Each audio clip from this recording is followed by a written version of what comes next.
اور یہ ان قوموں کے اندر ہوتی ہے جو قومیں اپنی اساس کو کھو بیٹھیں، اپنے بنیادی اصولوں سے انحراف کر جائیں، وہ قومیں ایسے مسائل کے اندر مبتلا ہو جاتی ہیں۔ اور وہ کیا مثل مشہور ہے کہ جب جنگ عظیم ہو رہی تھی تو گرجے کے اندر ان کے اندر یہ اختلاف پیدا ہو چکا تھا کہ فرشتے نر ہیں یا مادہ ہیں، اور اس بحث میں وہ الجھے ہوئے تھے۔ آپ کن بحثوں میں الجھے ہوئے ہیں؟ دشمن آپ کے بارے میں کیا سوچ رہا ہے؟ آپ کن مسائل و مشکلات میں مبتلا ہیں اور ادھر کن باتوں کے اندر آپ الجھ چکے ہیں؟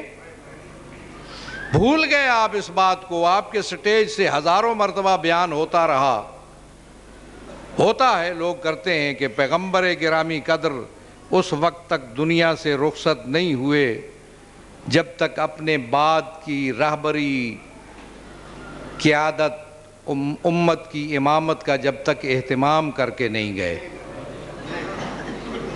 آپ کہتے ہیں کہ پیغمبر کی ذمہ داری تھی کہ وہ اپنے بعد اپنی امت کی رہنمائی اور رہبری کا انتظام کر کے جاتے، جس کا انتظام انہوں نے غدیر خم کے موقع پہ کیا، جس کا انتظام انہوں نے دعوت ذوالعشیرہ سے لے کر غدیر خم کے موقع تک مسلسل کیا۔ تو میں آپ سے سوال کرتا ہوں کہ جب آپ کا امام غیبت کبریٰ میں ہے تو غیبت کبریٰ میں کس کے سہارے پہ آپ کو چھوڑ گیا؟ جو جس کے منہ میں آئے وہ کہتا چلا جائے، وہ مذہب بنتا چلا جائے، جو جس کو چاہے وہ مذہب میں تعجب ہے۔ جن لوگوں کے ساتھ میں آج تک لڑتا رہا کہ تمہارے پاس اتھارٹی نہیں ہے کسی کو دائرہ اسلام سے خارج کرنے کی، میں نے جب پیچھے مڑ کر دیکھا تو تمہارے اندر ایسے اختلافات ہیں کہ فلاں شیعہ ہے اور فلاں شیعہ سے خارج ہے۔ یہ کس سے سیکھا تم نے؟ یہ تو ان کی کہانی ہے، یہ تو ان کی عادتیں ہیں اور ان کے اطوار ہیں، تم نے کب سے سیکھی یہ باتیں؟ فلاں شخص جو ہے وہ جو اس بات کا قائل ہے وہ تشیع کے اندر داخل، جو قائل نہیں ہے وہ تشیع سے خارج۔ تمہیں اختیار کس نے دیا؟ تمہارے پاس اتھارٹی کیسے آئی؟ میں نے اس وزیر داخلہ کو کہا تھا کہ تمہارے پاس دو چیزیں ہمارے پاس ہیں، تمہارے پاس نہیں ہیں۔ ظاہر ہے اپنے اپنے مکاتب فکر ہے، میں کوئی تنقید نہیں کر رہا تھا، ویسے اس کو معلومات دے رہا تھا۔ تمہارے پاس زکوٰۃ و عشر ہے، ہمارے پاس زکوٰۃ و خمس ہے۔ تم زکوٰۃ 2.5% سالانہ ادا کرتے ہو، ہم 20% سالانہ خمس ادا کرتے ہیں یا نہیں کرتے یہ نہیں پتا، یعنی ہمارے مسلک کا حصہ یہ ہے، یہ نہیں پتا کہ ہم کرتے ہیں۔ اگر ہم کرتے ہوتے تو ہمارے دینی مدارس کی، مراکز کی یہ صورتحال نہ ہوتی۔ میں نے کہا تمہارے ہاں مفتی ہوتے ہیں، ہر مدرسے میں، ہر مرکز میں مفتی ہے، تم میں سے بعض لوگ علاقائی سطح پر، مقامی سطح پر ان کی بات مانتے ہیں، لیکن مرکزی سطح پر تمہارے ہاں کوئی نظام نہیں ہے۔ یہ ہم ہیں کہ ہمارے پاس مرجعیت موجود ہے جس کا حکم پورے عالم تشیع پر نافذ ہوتا ہے۔ یہ خاصہ ہے تشیع کا۔ کہاں گئے لوگ؟ کیا ہے ان کو ہوا ان کو کہ اس کو سمجھتے نہیں ہیں؟ اور اس کے لیے آپ سنتے نہیں ہیں جو توقیع ہے، جو آپ کو حوالہ دیتے ہیں علماء کرام، توقیع امضا دستخط شدہ جو ایک تحریر نکلی امام زمانہ کی طرف سے، یا جو دوسری احادیث ہیں کہ من کان من الفقہاء سائنا لنفسہ حافظا لدینہ مطیعا مخالفا لہوا مطیعا لامر مولا فعلی العوام میں ان یقلدوا۔ جو فقیہ ایسا ہو جو اپنے نفس کو محفوظ رکھنے والا ہو، خواہشات نفس کی، غلط خواہشات کی پیروی کرنے والا نہ ہو، اللہ کے حکم کا پابند ہو، راہ راست پر چلنے والا ہو، عوام کی ذمہ داری بنتی ہے کہ وہ ان کی پیروی کریں اور ان کے بتائے ہوئے مسائل پر چلے۔ ایک واضح نظام دیا گیا ہے آپ کو، مرجعیت۔ اس لیے میں بڑے پیار سے، بڑی محبت سے آپ کو سب کو یہ کہوں گا کہ ان فتنوں سے گریز کرو۔ تشیع کے دشمن تشیع کو نیست و نابود کرنے کے درپے تھے اور ابھی تک وہ اپنے ان عزائم سے باز نہیں آئے۔ میں جانتا ہوں، میں سمجھتا ہوں اور اس کا جس انداز میں ہم نے مقابلہ کیا، جس حکمت عملی سے ہم نے ان کا توڑ کیا، میں سمجھتا ہوں کہ اس سے بڑھ کر کوئی دوسری حکمت عملی مؤثر نہیں ہو سکتی تھی۔ میں جانتا ہوں مجھے حالات پہ میری نظر ہے، حالات پہ،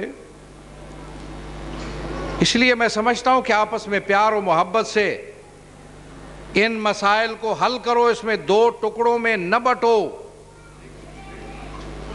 یہ گروہوں میں بانٹنا تو سازش ہے کسی کی، وہ چاہتے ہیں کہ پاکستان کے اندر شیعہ گروہوں میں اور ٹکڑوں میں بٹ جائے۔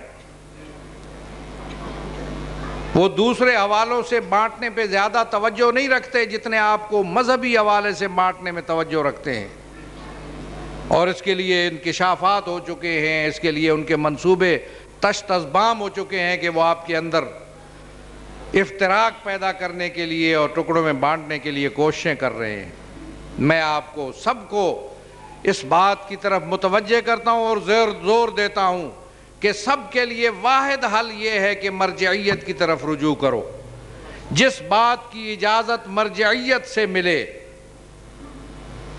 مجتہدین، علماء کرام، آیات اعظام جو ماہر ہیں اپنے اپنے فن میں، ان کی طرف رجوع کرو۔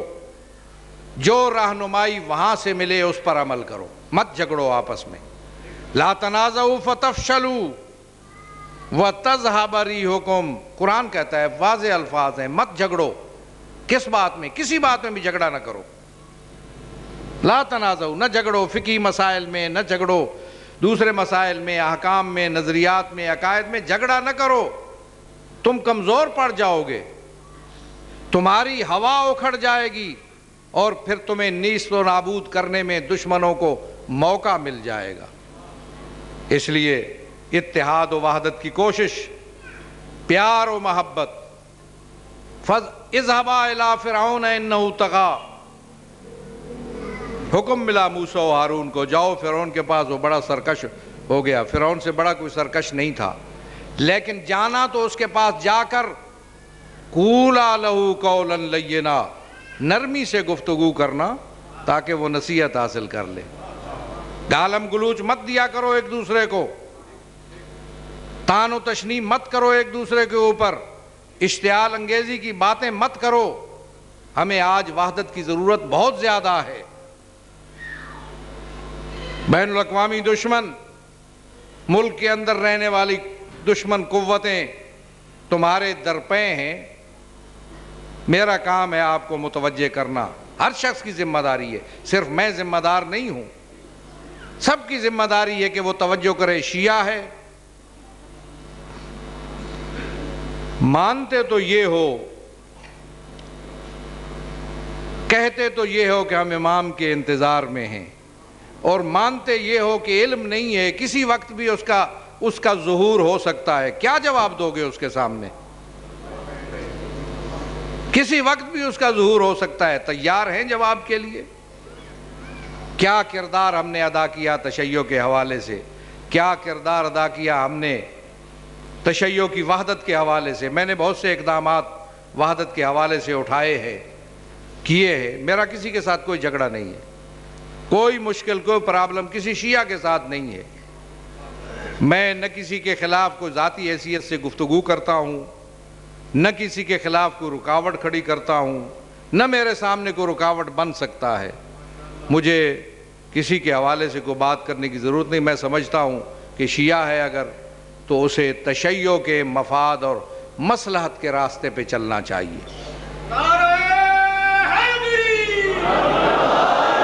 کسی فرد و شخص کی بات نہیں کرتا۔ تشیع، لوگ کہتے ہیں تشیع میں اختلاف ہے،